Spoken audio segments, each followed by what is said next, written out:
Hi there people, today I'm going to make a review on a very surprising knife. This is the sanrenmu 1411 TZ, or as they call it, the Asika. I think they said, the manufacturer said it resembles to a shark. I don't know what Asika means. Maybe it says a shark, I don't know. And I read somewhere that sanrenmu, this is their logo, they make the knives for Spyderco in China. If you have any information about this, I would like to read, so you can leave it in the comment.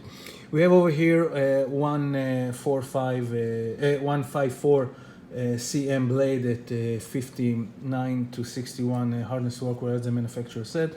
The blade length is 10 centimeters, which is 4 inch. He says 99 millimeters. I don't know why he said that, but let's just check it out. Just for fun, I'm gonna touch it a bit. It's aluminum. Yeah, it's 99 centimeter, unless you check it here. Okay, so it's 99 millimeters, sorry. The blade thickness is around 3 millimeters. The handle, the overall length is around 8.9 inches, which is, I think, around 23 centimeters. The blade weight around 130 grams. And we have over here a titanium handle and T8 screws, a deep pocket carry clip. I think it's steel. We have over here washers, not washers, ball bearings. It's not really a ball bearing, it's like cylinders. So this is the knife. Let's make a sort of a, this is the general specs, okay? Let's make a sort of a size comparison. So we have over here the resemble metal handle, aluminum and titanium. You know, the cold steel Code 4. We see the Asika is longer, it has a longer blade, way longer. Cutting part, let's see it near the paramilitary too.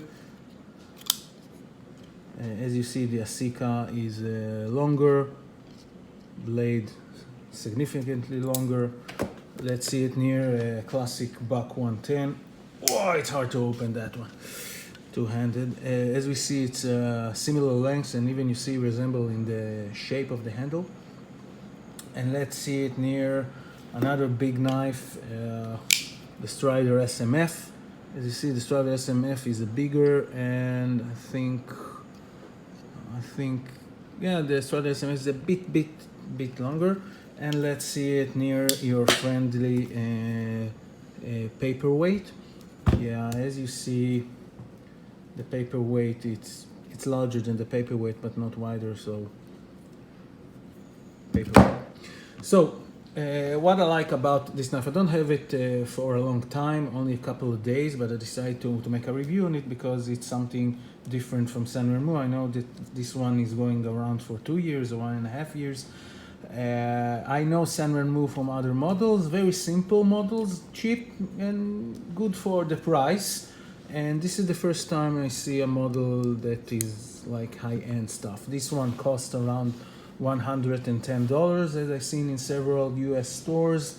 In Israel, it's the same, which is surprising because usually they are pricier, but in Israel it costs around also $110. And what are the good stuff or the things that I like it, and I would like to give it, you know, my own personal opinion. Well, first of all, the blade grind is excellent. I like it personally because you have over here sort of a hint of a tanto, but not exactly. We have a pronounced belly. Over here you see they break the line of the belly and go for a straight line. And then we have over here sort of the flipper tab. I forgot to mention, of course, it's a flipper and a frame lock with steel insert. So the flipper tab uses a guard and it keeps your hand from sliding, and it should, because it's slippery handle. Anyway, I very like the blade shape.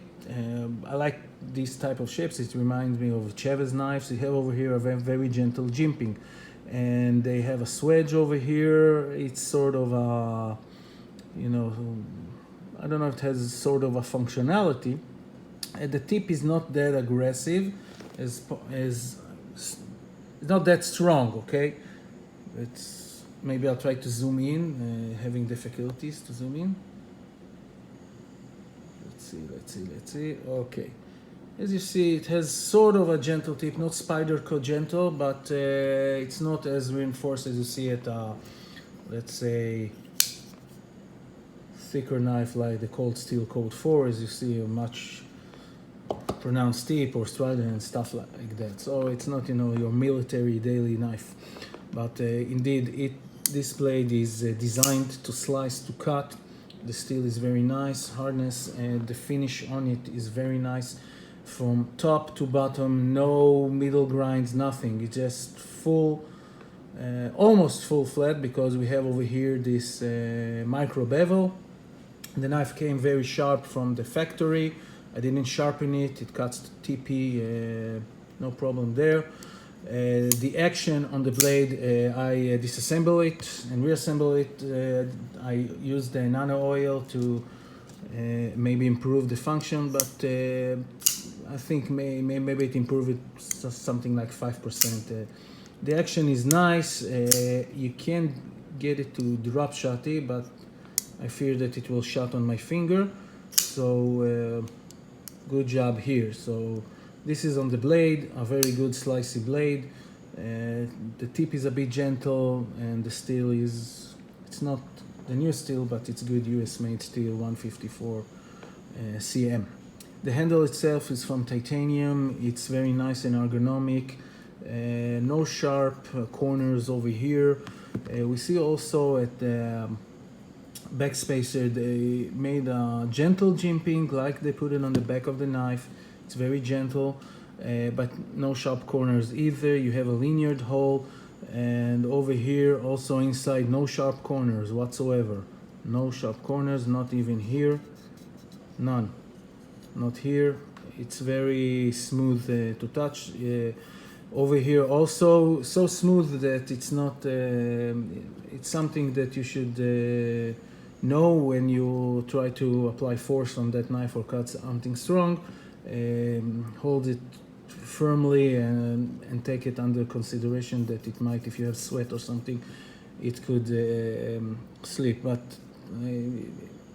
it's not look like, you know, your ZT Tough or Cold Steel 8010, Demco 8010, you know, hard use knife. It's look like more of a good daily task, not for you know, for military or police use in the field. It can, in the office maybe. Another thing that we have over here is all those design features. You have those blue colors. I disassemble it. You can remove them and clean them and put them back. You have over here a nice sanrenmu logo. The tubes are D-shaped, so they remain the same spot. The flipper tab is not too pointy. Also, chamfered corners everywhere. The pocket clip also, it looks simple, but it's very nice and smooth to touch. As you see, the screws are inside over here, and they save the screw by using the pocket clip screw as a screw that attach the scale to the backspacer and to the other scale. So it's very nice. If you put it in the pocket or take it out, it's a very pocket-friendly knife, which means almost won't leave any, you know, marks or scratches or stuff like that. It's not a pocket muncher like the, as you know, the Strider over here, or the well-known, infamous Benchmade Contigo, which is a total pocket muncher. It eats everything. Another feature to this knife, it have a very nice, well, nothing in the slicing path, and it have a very nice over here sharpening choil, so you can go inside and cut whatever you want and use the full blade. The weight is not too much. It's very, even to the ones who don't like to carry too much, 130 grams. I think it's, if you divide, it's around 4 ounces, maybe a bit more. It's okay, really. It's not too much. And overall, we see good fit and finish and design features over here.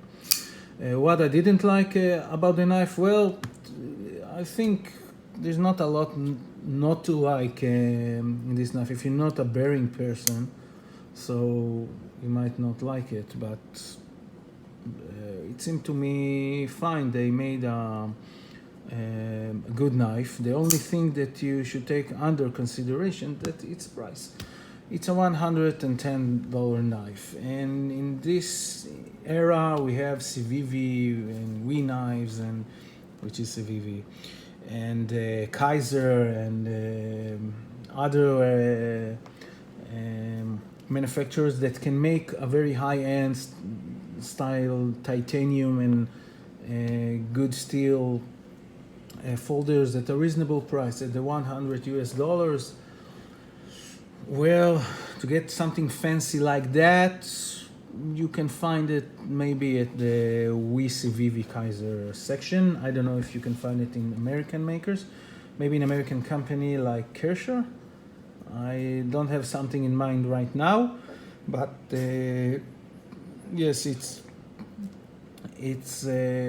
quite a competitive price for what it gives you, but I don't know if people would say, okay, I would like to add $20-30 more and get a titanium steel knife with S30V or a better steel. So, or I would rather pay $70 and get a nice SVV with steel that's similar to 1454 cm. This knife is big. It's not small. It have a 4-inch blade. It had a lot of presence, and it seemed very, very aggressive. It's not a hard use folder. It's a nice, smooth, gentle folder with aggressive look, something that John Wick can use in its movies, but we won't take it, to your local target range, because you rather take, let's be honest, your beater. So this is it. I would recommend to people to try this knife. Why? Because it's something new from a company that relatively new that tries to go into the high-end knife, and I think they made a lot of effort here. You see here, the fit and finish is excellent. Really, it's excellent. They went the extra mile. And what makes the difference from a titanium folder, $100 titanium folder, to $200 titanium folder? Most of the time, it's the fit and finish. In the $100, you will get sometimes all kinds of corner cutting and stuff like that. Here, they seem to make a lot of effort by. I took this one apart. They put a metal discs between the scales and the bearing, so it won't have too much friction. So they're really taking this extra mile to make the knife good. I'm really impressed that this fit and finish for $100, it's very impressive. 110 titanium, the design. Maybe the thing that I would improve, it's the steel.